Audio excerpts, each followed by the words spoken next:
Electric scooter के ऊपर subsidy के हवाले से गवर्नमेंट की जो पेव स्कीम चल रही है उसी से रिलेटेड मेरे पास कुछ यानी कि अपडेटेड इन्फॉर्मेशन मौजूद है। जैसा कि मैंने शुरू में बताया यानी कि पिछली वीडियोस में बताया था कि बहुत तेजी के साथ वर्किंग जारी है। तो आज की अपडेट ये है कि ईडीबी ने यानी कि गवर्नमेंट ने जो डाटा कलेक्शन कॉल्स हैं वो कर दी है, कंपनी से कह दिया कि अपनी जो बिडिंग है वो हमें फौरी तौर पे जमा करवाई जाए। यानी कि उसकी कलेक्शन जो है वो शुरू हो चुकी है। उम्मीद है कि 4-5 दिन के अंदर ये कलेक्शन कंप्लीट हो जाएगी। उसके बाद इसकी वेरिफिकेशंस या इसकी स्क्रूटनी होगी और उसके बाद इसकी जो फाइनल अनाउंसमेंट है वो वेबसाइट के ऊपर pev.gov.pk के ऊपर कर दी जाएगी। नंबर 1 तो ये है कि बिडिंग जो है उसकी जो इनिशियल स्टेप है वो ले लिया गया है, जैसा कि मैंने लास्ट वीडियो के अंदर भी एक आपको बताया था। दूसरी चीज ये है कि इस यानी कि स्कीम के अंदर बैंक इन्वॉल्व नहीं होंगे। ये सिर्फ और सिर्फ सेल्फ फाइनेंस होगी, यानी कि आपको पेमेंट पहले करनी पड़ेगी, अपना स्कूटर परचेज करेंगे और उसके बाद आप उसको उसके ऊपर जो सब्सिडी है उसके लिए अप्लाई करेंगे।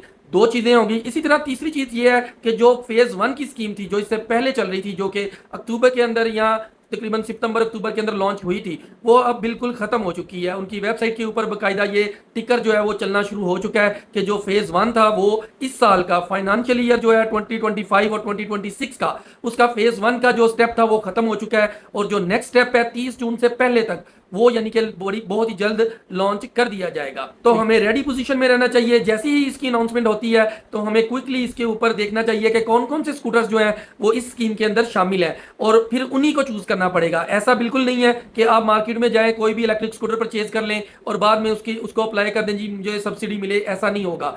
जिन कंपनीज को ईडीबी सिलेक्ट करेगी, नंबर 1 आपको उसी का इलेक्ट्रिक स्कूटर चूज करना पड़ेगा। फिर यह भी जरूरी नहीं है कि एक कंपनी के सारे इलेक्ट्रिक स्कूटर जो है वो इस स्कीम के अंदर शामिल हो। सिलेक्टेड काम होगा, यानी कि जो सिलेक्शन है वो उनकी वेबसाइट के ऊपर मौजूद होगी। आपको उन्हीं में से एक इलेक्ट्रिक स्कूटर जो है वो चूज करना पड़ेगा। और ये भी याद रखिएगा कि ये सारी की सारी स्कीम जो है वो लिथियम आयरन फॉस्फेट वाले इलेक्ट्रिक स्कूटर के ऊपर चल रही है। लेड एसिड वाले या कोई भी और जो दूसरे नाम चल रहे हैं उनके ऊपर ये बिल्कुल भी नहीं मिलेगी। सिर्फ और सिर्फ लिथियम आयरन फॉस्फेट वाले जो इलेक्ट्रिक स्कूटर हैं वो इस स्कीम के अंदर शामिल होंगे। इसी तरह इससे पहले जो यानी कि स्कीम थी फेज 1 की, उसके अंदर 15 यानी कि कंपनी शामिल थी और उसके तकरीबन 30-40 के करीब जो इलेक्ट्रिक स्कूटर या इलेक्ट्रिक बाइक्स थी वो इस स्कीम के अंदर शामिल थी।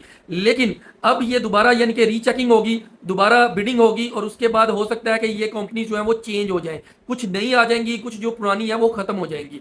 उसके बाद इनके स्कूटर्स भी सारे के सारे ऑलमोस्ट जो है वो चेंज हो जाएंगे या ऐड हो जाएंगे या उसमें से कुछ जो है वो आउट हो जाएंगे। तो जो भी अपडेट्स होंगी वो आपको इंशाल्लाह इसी चैनल के ऊपर हम फौरी तौर पे देंगे। आपको चाहिए कि चैनल को सब्सक्राइब और वीडियो को लाइक जरूर करें। यानी कि 50,000 रुपए से लेके 80,000 रुपए तक की जो सब्सिडी है वो जरूर हमने इस मर्तबा हासिल करके रहनी है।